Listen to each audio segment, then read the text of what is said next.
Well, just when you think you have seen it all about Brown Mogotsi, you have not yet seen it all until you see what he did today at Madlanga Commission.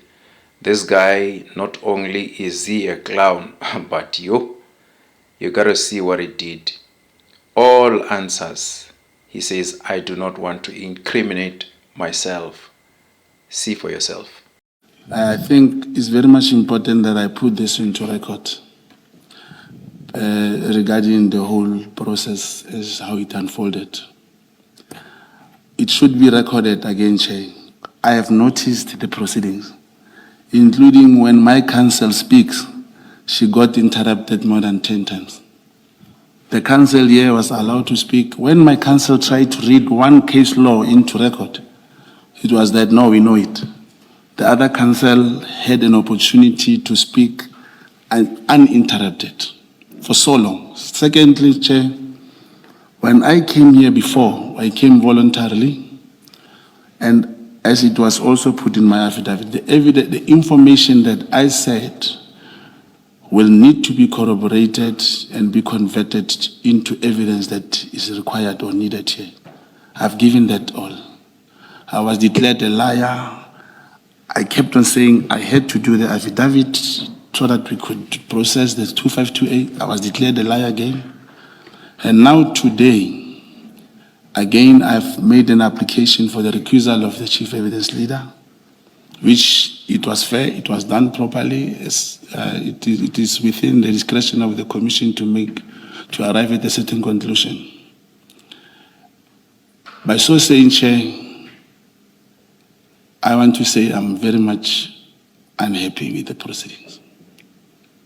Thank you. Thank you, Mr. Mogotsi. I've heard you. We will continue with the hearing of your testimony. Thank you.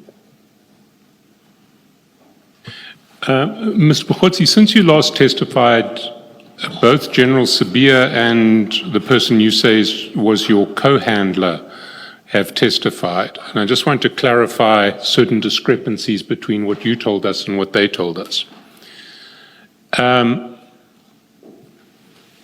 Sabia said two things that are at odds with your evidence. The first was that he said that he hadn't met you before the January 8th event in Cape Town, that was the first time he met you.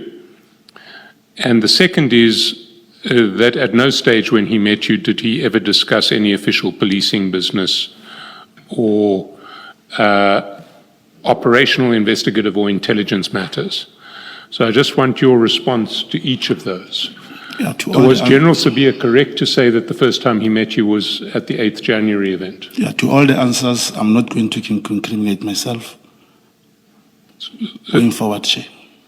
But I don't understand how you can incriminate yourself in relation to whether you met General Sabia before January the 8th or only on January the 8th. As I said, I'm not going to incriminate myself. Please explain how that incriminates you. By answering that question, Chair, I'll be incriminating myself again. I therefore request to rather invoke my right to remain silent. How does this incriminate you, Mr. Mogotsi? That's the answer. I do not want to incriminate myself any further. That's the answer, Chair. It doesn't answer my question. I hear you when you say you do not want to incriminate yourself. What I want to understand is how this incriminates you. I don't want to incriminate myself, Chair.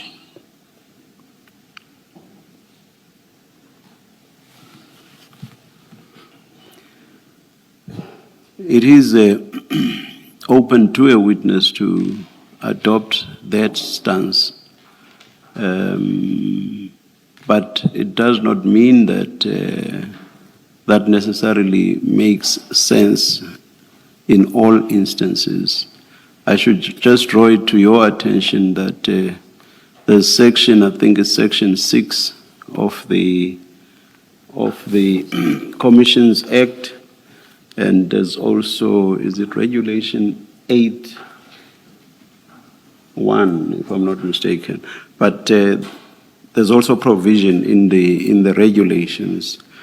Both create an offense if a witness that has been sworn in fails to answer fully and satisfactorily any question lawfully put to them. So for you to simply say this incriminates you, you don't explain how, you don't explain what the crime is, we are completely in the dark.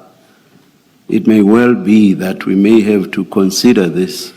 I am not saying that you are not entitled to raise what you are raising.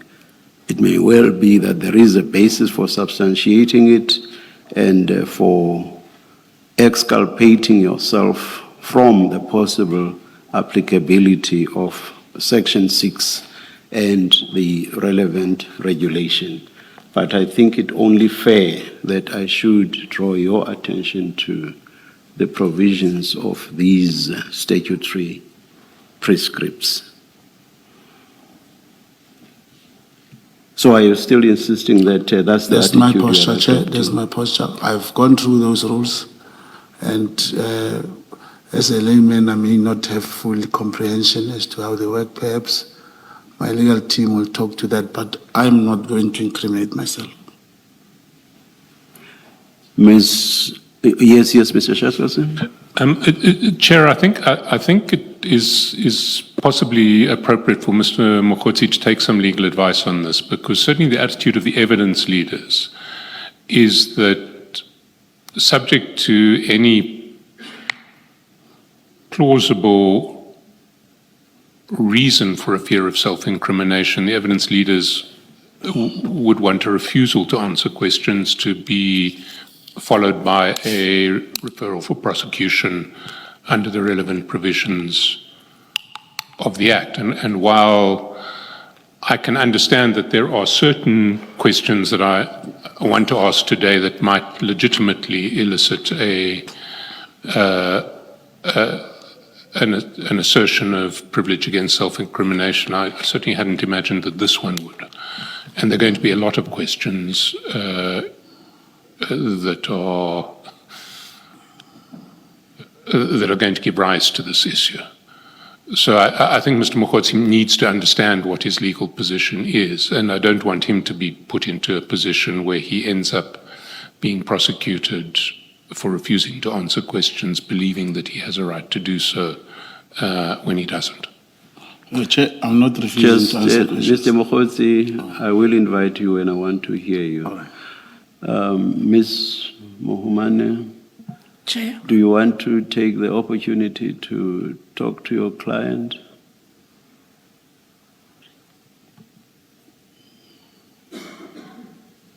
Perhaps let's just adjourn. Let's adjourn. We'll come back when it's indicated to us when to come back.